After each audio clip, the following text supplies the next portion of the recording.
Aí ela tava sentindo muita dor, ela chegou, tô com uma dor bem aqui, ó, tô com uma dor bem aqui, tô com uma dor bem aqui.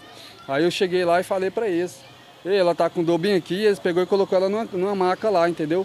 Aí ela pegou e deu 3 Buscopan pra ela, deu um Buscopan com um remédio, um Buscopan e aplicou um remédio. Aí não deu certo, colocou mais um Buscopan com remédio, não adiantou mais um, foram 3 Buscopan seguidos. E uma gestante não pode tomar esse tanto de medicação, ainda mais Buscopan mesclado com outra medicação, isso não pode, cara.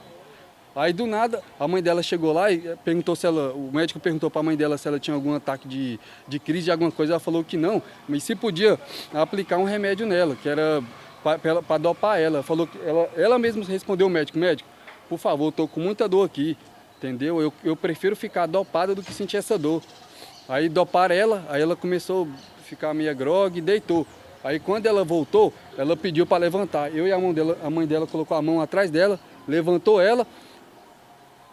Está emocionado, está lembrando toda a situação, mas é importante ter força e falar nesse momento. Aí eu falava com ela, não entendia o que eu estava falando. Eu falava, ei meu bem, dava a mão para ela puxava a mão, entendeu? Aí ela pegou já, ela não conseguia falar depois que ela voltou da dopagem, ela pegava, colocava a mão aqui, arrastava para baixo. Podia falar, mas olha onde ela está sentindo dor. Ela colocava a mão aqui, arrastava para baixo, colocava a mão aqui, tentava se morder. Aí foi lá e aplicou mais um.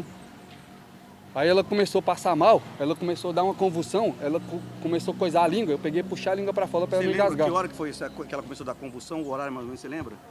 A mãe dela chegou 7 e pouco, mais ou menos 8 horas. Quando eu voltei para o hospital, já eram 5 e pouco. Aí 5 e pouco, mais ou menos, esse deu o laudo falando que ela estava com eclampsia, estava com eclampsia e o nome dela é síndrome de HELP. A primeira avaliação foi às 8, não me lembro, 8 e pouco da manhã.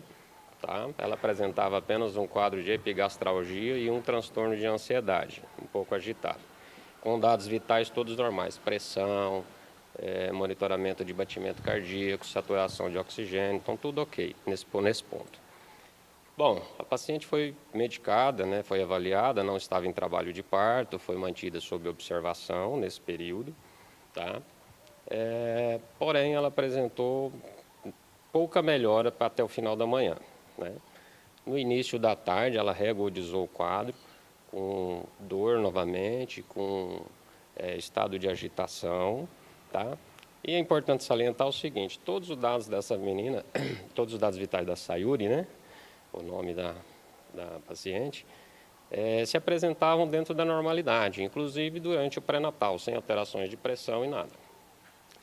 Então, ela foi novamente avaliada por mim, foi mantida sob observação, só que nesse momento ela já apresentava um pouco mais de agitação psicomotora. Né?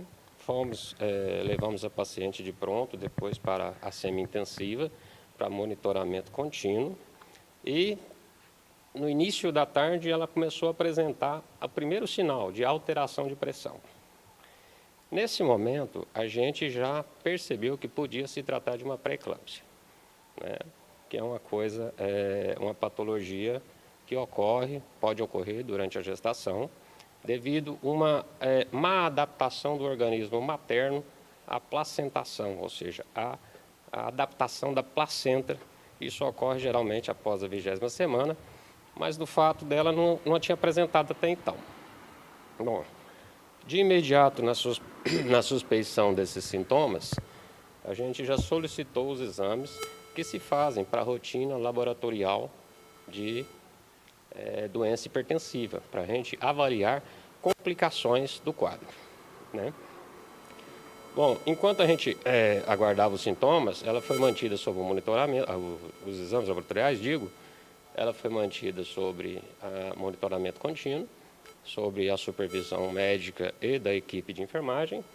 E, assim, ela manteve um quadro de sonolência, porque foi feito medicamento tanto para controlar a pressão arterial nesse caso, que é específico para a gravidez, uma medicação chamada hidralazina, e um sedativo para ela tentar relaxar um pouco, enquanto a gente aguardava os exames para avaliar possíveis complicações do quadro. Por volta das 17 horas, 17h15, por aí, nós obtivemos o resultado dos exames. E sim, foi assustador os resultados. Indicava uma possível complicação grave da doença hipertensiva gestacional. Essa complicação grave, ela é chamada de síndrome HELP. Deixa eu dizer para vocês, essa condição de síndrome HELP, ela é uma complicação extremamente grave. Ela tem que ser abordada somente em setor terciário. Setor terciário é o quê? Setor especializado, onde, para a gestante no caso, né, onde tem UTI para ela, UTI de pré-natal, banco de sangue, UTI não, de neonatal, quer dizer, banco de sangue, porque é uma condição extremamente grave. Doutor, no momento, houve um tipo de negligência, porque até então, como ser redundando do que o doutor Vladimir já tinha relatado, existem critérios, né, para condutas, e esses critérios, eles têm que ser, né, divididos. Então, assim, há uma necessidade de cesariana, quem vai decidir isso realmente é o médico. Com certeza, todas as providências serão tomadas, né?